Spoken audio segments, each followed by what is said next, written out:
Olá, meu nome é Felipe e essa é a apresentação do Tech Challenge da fase 1 de Arquiteturas.net.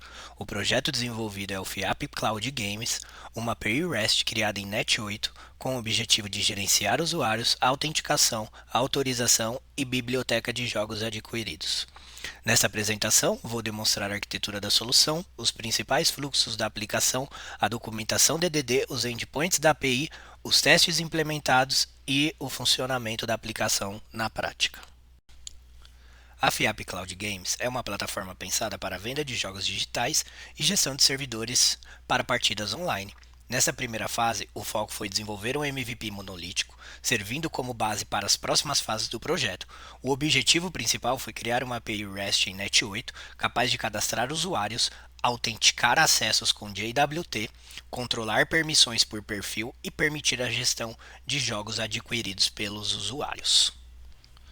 A aplicação foi construída como um monolito, conforme solicitado para esta fase do projeto.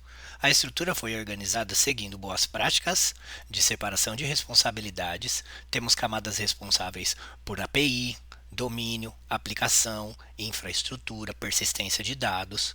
Essa separação facilita a manutenção de testes e evolução futura do projeto, principalmente pensando nas próximas fases. Para a modelagem do domínio, utilizamos conceitos de Domain Driven Design. Foram mapeados os principais fluxos da aplicação, principalmente a criação de usuários e criação de jogos. A documentação contempla os eventos, comandos, atores e regras de negócios relevantes para o MVP. Esse mapeamento ajudou a entender melhor os limites do domínio e a organizar as entidades principais da aplicação. Bom, agora a gente vai mostrar na prática o cadastro de usuários. Então, para isso, já ficou pré-definido um usuário cadastrado, que é o admin, onde esse usuário ele tem este e-mail, fgc_admin@admin.com, e a senha é admin com exclamação 123, onde esse usuário não pode ser excluído. Então nós implementamos aqui a autenticação por JW Token, aonde um usuário, por exemplo, deslogado, ele não consegue fazer aí algumas funções que são pré-determinadas para o admin. Agora, depois que eu consigo fazer o login com esse usuário, do qual eu já tenho um token, aí eu já consigo utilizar algumas outras funções, como, por exemplo, eu posso criar um outro usuário. Então eu vou registrar aqui um usuário registrado com sucesso, e agora eu posso aqui, por exemplo, listar usuários, e aí eu tenho aqui, por exemplo, o usuário que eu cadastrei e tenho o usuário aqui admin também registrado. Com isso já me possibilita, por exemplo, cadastrar também um outro usuário, que ele possa ser um usuário admin também. Então eu posso cadastrar aqui um outro usuário e passar para ele uma role, onde ele vai se tornar também um usuário admin. Cadastrei esse usuário admin, né? E aí eu já posso aqui voltar e pesquisar sendo admin. Já consigo retornar agora esses três usuários aí admin. Mostrando aí toda a validação por token, né? E também a parte de cadastro de usuários. Agora eu vou demonstrar a criação de jogos. Então eu posso vir aqui agora, uma vez que eu sou o admin, né? Então eu venho aqui como admin, vou fazer o meu login e eu vou vir aqui criar um jogo. Então eu venho aqui, fiz a criação, vou criar esse jogo, Clean Architect Quest. Criei. Agora eu posso ter a funcionalidade aqui de buscar, né, esse jogo pelo ID. Então eu já consigo aqui fazer essa busca, né? Então aqui no Game ID, assim que eu criei, eu já adicionei isso aqui via Postman. Então o ID que eu já acabei de criar já foi adicionado ali como variável de ambiente. Então eu já consigo recuperar o jogo que eu acabei de criar pelo ID. E se eu der um listar jogos, eu consigo também fazer a busca desse item. Eu posso voltar aqui, criar um outro jogo aqui qualquer, jogo teste, mudar aqui para 180.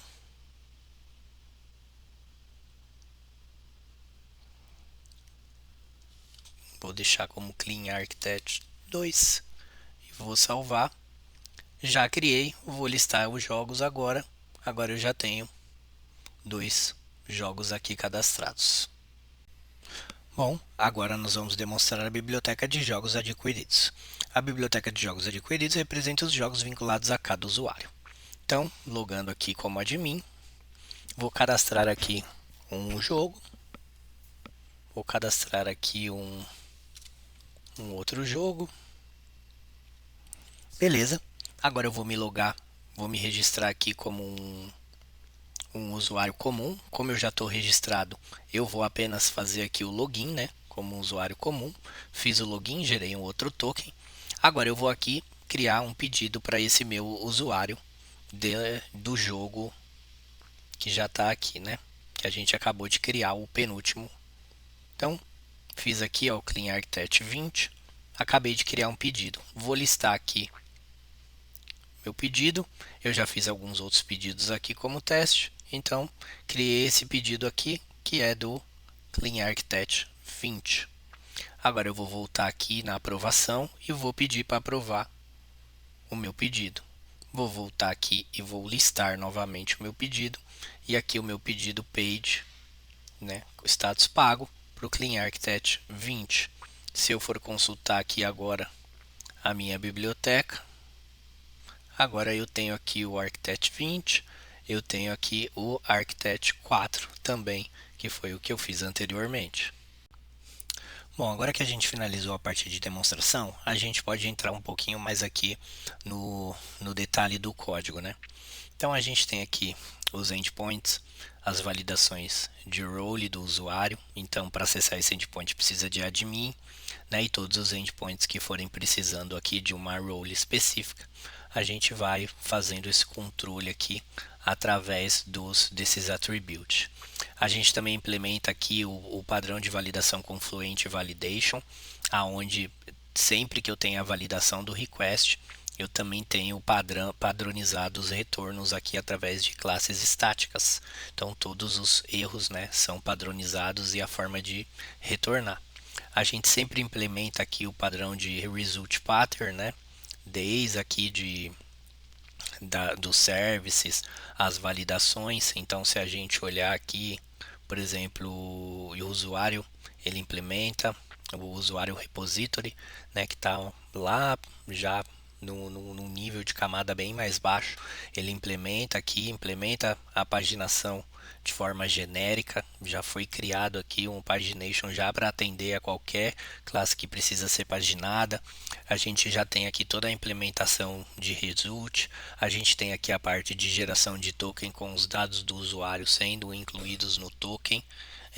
A gente tem aqui também para estar facilitando ali, deixando a nossa program, né, bem mais limpa. Hoje a nossa program a gente utiliza dos métodos de extensão aqui para poder manter todas as configurações. Aqui são as injeções, né, de valores de variáveis de ambiente, onde esses dados são recuperados no ARMAP da aplicação e são injetados. A gente tem o padrão aqui de Result Pattern implementado. A gente tem aqui o padrão também de separação para a parte de injeção de dependência. Também temos aqui a parte do Migrations, né, onde ele é aplicado aí no início da própria aplicação. E também ele já faz um seed para a gente aqui, onde ele cria um usuário padrão, né, admin aqui, já com os dados de e-mail e senha no formato que a gente aceita, já para que a aplicação ela já nasça com o usuário admin, que já pode ir fazendo todo o controle do sistema.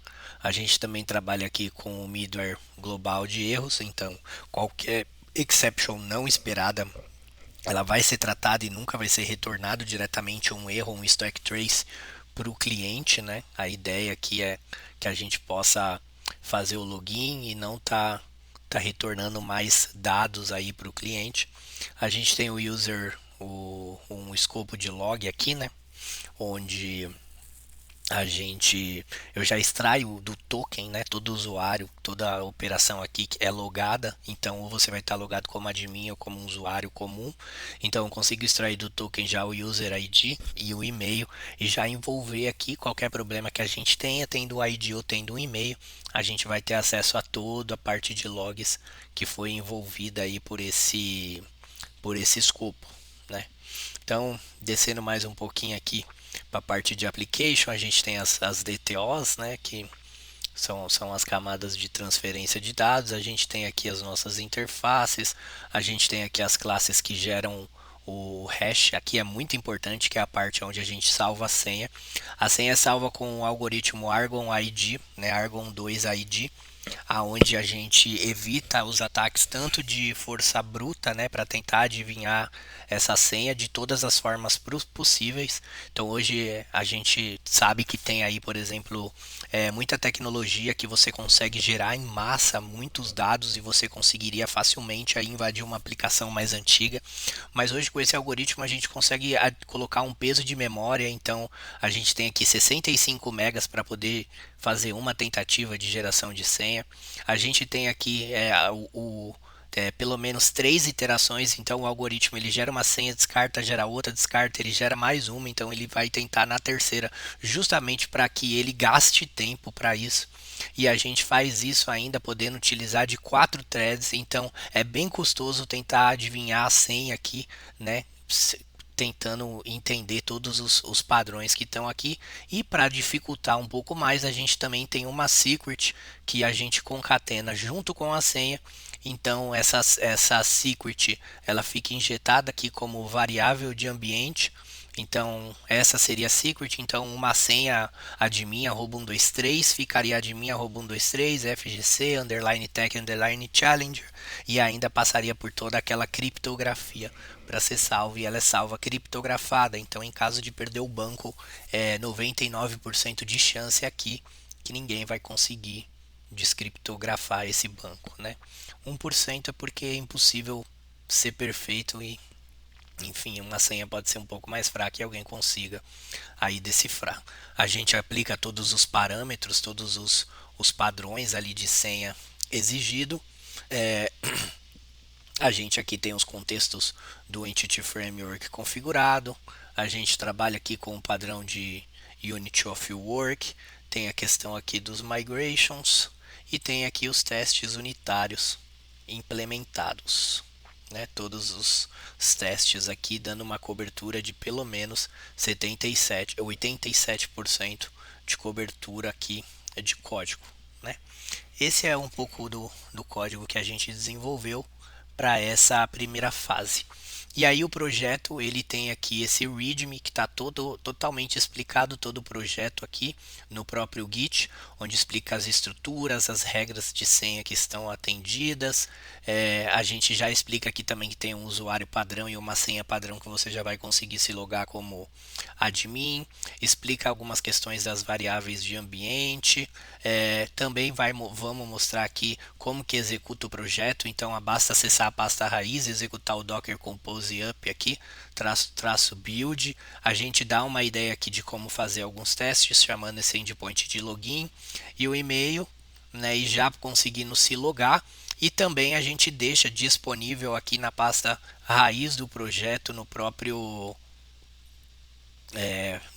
projeto, aqui, FIAP Token Challenge, o post com a collection, e você vai encontrar todos esses collections aqui que você vai poder fazer todos os testes que forem necessários. É isso, gente, por hoje. Obrigado.